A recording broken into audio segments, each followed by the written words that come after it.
అల్హమ్దులిల్లా అల్లా యొక్క మహదానుగ్రహం వల్ల 2025 సంవత్సరం హజ్ అనేది ప్రారంభమైంది. సౌదీ హజ్ మంత్రి తౌఫీక్ అల్ రబియా మాట్లాడుతూ వార్షిక హజ్ యాత్ర కోసం ప్రపంచవ్యాప్తంగా 2025 శుక్రవారం 3 దుల్హిజ్జా నాటికి 1.4 మిలియన్లకు పైగా ప్రజలు సౌదీ అరబ్కు హజ్ కోసం హాజరయ్యారని ఆయన అన్నారు. ఇంకా ఎక్కువ మంది వస్తారని అంచనా. గత సంవత్సరం 1.8 మిలియన్ల మంది హజ్ యాత్రలో పాల్గొన్నారు. బుధవారం జూన్ 4, 2025 8వ దుల్హిజ్జా రోజు ప్రారంభం కానున్న హజ్ 2025 యాత్రకు సౌదీ గవర్నమెంట్ యాత్రికుల భద్రత మరియు క్షేమం కోసం విస్తృతమైనటువంటి ఏర్పాట్లు చేశారు. ప్రపంచ నలుమూలల నుండి వచ్చే హజ్ యాత్రికుల కోసం సౌదీ ప్రభుత్వం ఎలాంటి సౌకర్యాలను ఎలాంటి ఏర్పాట్లు చేసిందో ఇప్పుడు మనం తెలుసుకునే ప్రయత్నం చేద్దాం. గతంలో 51.8 డిగ్రీ సెల్సియస్ వరకు పెరిగిన ఉష్ణోగ్రతలను ఎదుర్కోవడానికి ఈసారి సౌదీ అధికారులు అనేక చర్యలను అమలు చేశారు. తీవ్రమైన వేడి నుండి రక్షణ కోసం సహజ నీడను అందించడానికి 10,000 చెట్లను నాటారు. 400 హెవీ వాటర్ కూలర్లు మరియు మిస్టింగ్ సిస్టమ్ ఏర్పాటు చేశారు. భూమి ఉష్ణోగ్రతను తగ్గించడానికి వేడిని తగ్గించే తెల్లటి రోడ్లను కొత్తగా ఇంట్రడ్యూస్ చేశారు. అలాగే యాత్రికులు నీరు ఎక్కువగా తాకకుండా ఉండాలని నీడ ఉన్న నడక మార్గాలను ఉపయోగించాలని మరియు తగిన రక్షణ పరికరాలను ధరించాలని సూచించే మల్టీ లాంగ్వేజ్ అవగాహన ప్రచారాలను స్టార్ట్ చేశారు. హాజీలు ఎక్కువగా నీళ్లు తాగినట్లయితే వారికి మూత్ర విసర్జనకు వెళ్లాల్సిన పరిస్థితి ఏర్పడుతుంది. ఆ తర్వాత వజూ చేసుకునే అవసరం ఉంటుంది కాబట్టి వారికి ఎక్కువగా ఎండ తగలకుండా ఉండే ఏర్పాట్లు చేశారు. కఠినమైన అనుమతి చర్యలు. హజ్ పర్మిట్లు లేని 2,69,000 మందికి పైగా వ్యక్తులు మక్కాలో ప్రవేశించకుండా నిషేధించబడ్డారు. ఎవరిపై ఎలాంటి మరియు ఎటువంటి దయ చూపేది లేదు అని లెఫ్టినెంట్ జనరల్ మొహమ్మద్ అల్ ఒమారీ ఒక విలేకరుల సమావేశంలో అన్నారు.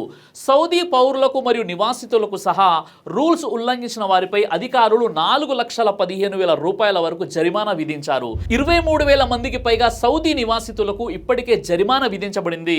మరియు నియంత్రణ ఉల్లంఘనలకు 400 మంది హజ్ టూర్ ఆపరేటర్ల లైసెన్స్లను కూడా రద్దు చేశారు. ఈసారి హజ్ కోసం వచ్చిన భారీ జనాల కోసం కొత్త టెక్నాలజీ వాడడం జరిగింది. జన సమూహ కదలికలను పర్యవేక్షించడానికి మరియు తొక్కిసాటాలను నివారించడానికి డ్రోన్లు మరియు ఏఐ టెక్నాలజీని ఉపయోగిస్తున్నారు. పరిశుభ్రతను కాపాడడానికి హైజెనిక్ మెయింటైన్ చేయడానికి ఏఐ మరియు ఐఓటీలను ఉపయోగించే స్మార్ట్ వ్యర్థ నిర్వహణ వ్యవస్థను ప్రవేశపెట్టారు.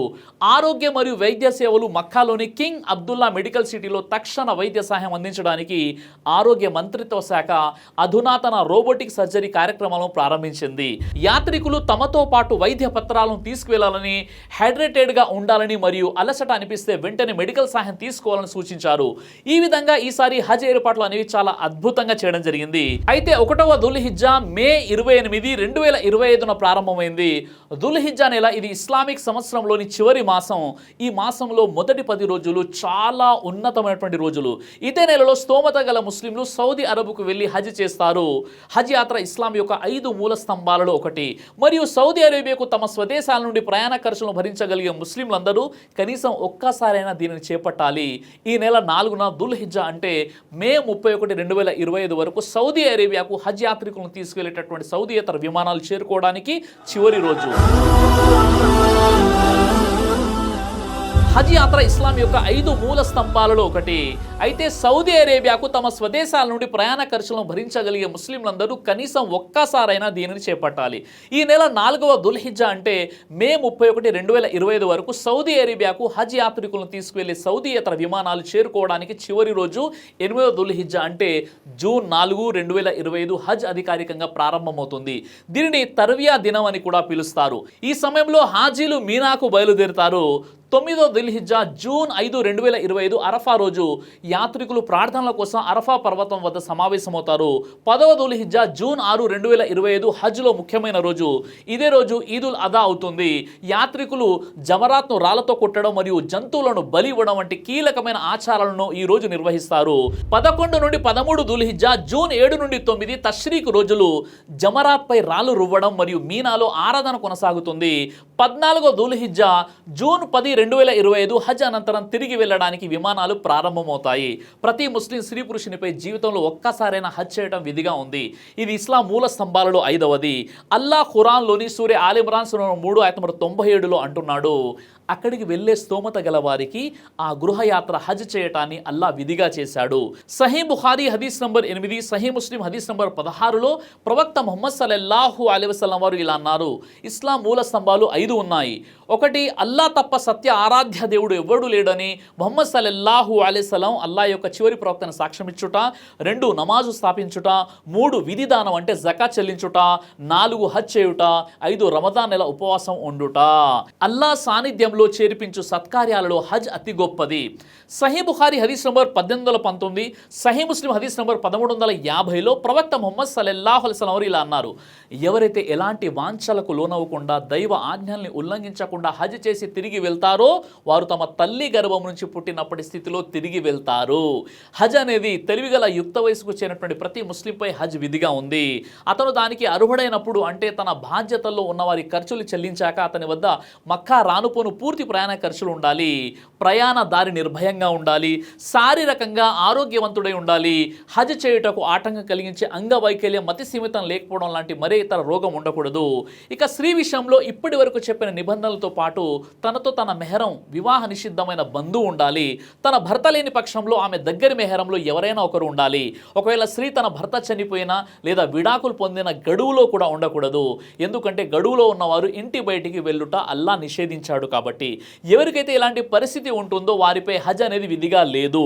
దైవ ప్రవక్త ముహమ్మద్ సల్లల్లాహు అలైహి వసల్లం వారు హజ్ యొక్క ఎన్నో మహత్యాలను తెలియజేశారు.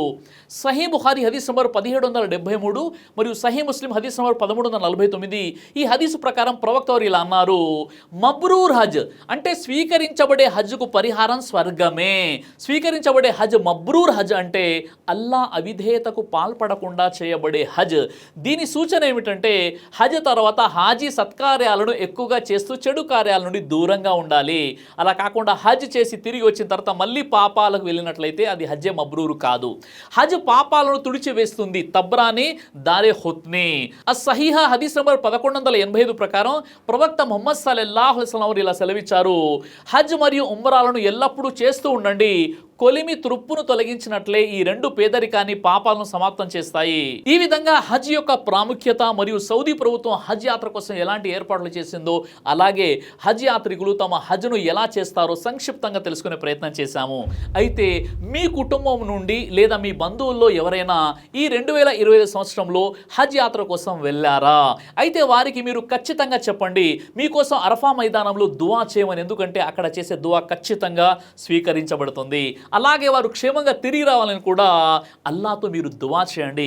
దీంతో పాటు ఒకవేళ మీరు ఇప్పటి వరకు హజ్ చేయనట్లయితే వచ్చే సంవత్సరమైనా హజ్ చేస్తామని సంకల్పం చేసుకోండి.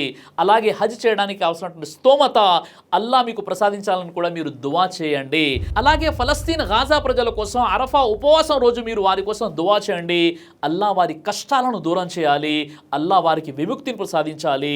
అల్లా మనందరికీ కూడా హజ్ చేసే సద్బుద్ధిని ప్రసాదించాలని ఆమీన్ రబ్బుల్ ఆలమీన్. దైవ ప్రవక్త ముహమ్మద్ సల్లల్లాహు అలైహి వసల్లం వారు తెలియజేశారు, కడుపుకు సంబంధించినటువంటి అన్ని రకాల వ్యాధులకు అద్భుతమైనటువంటి ఔషధం తల్బీనా. ఇది దైవ ప్రవక్త వారి సున్నత్. మంచి ఆహారం, ఇమ్యూనిటీ బూస్టర్, ఇందులో షిఫా ఉంది. ఇది మంచి ఔషధంగా కూడా పనిచేస్తుంది. కాబట్టి పిల్లలు అయినా పెద్దలు అయినా ఎవరైనా దీనిని ఉపయోగించవచ్చు. అలాగే ఖురాన్లో దైవం తెలియజేశాడు, తేనెలో మీకు స్వస్థత ఉంది అని. కాబట్టి స్వచ్ఛమైనటువంటి ఫారెస్ట్ హనీ కోసం మీరు సంప్రదించండి. అలాగే పురుషుల కోసం ప్రత్యేకంగా తయారు చేయబడినటువంటి షాహీ హల్వా, ఇది లైంగిక సమస్యలను దూరం చేసి శృంగార సామర్థ్యాన్ని పెంచుతుంది. మీ దాంపత్య జీవితంలో మంచి అనుభూతినిస్తుంది. ఇందులో ఎలాంటి సైడ్ ఎఫెక్ట్స్ లేవు. ఇది కంప్లీట్గా హెర్బల్ ప్రొడక్ట్స్తో తయారు చేయబడినటువంటిది.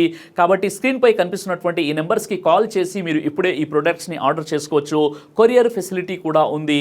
ఆలస్యం ఎందుకు, వెంటనే ఆర్డర్ చేయండి.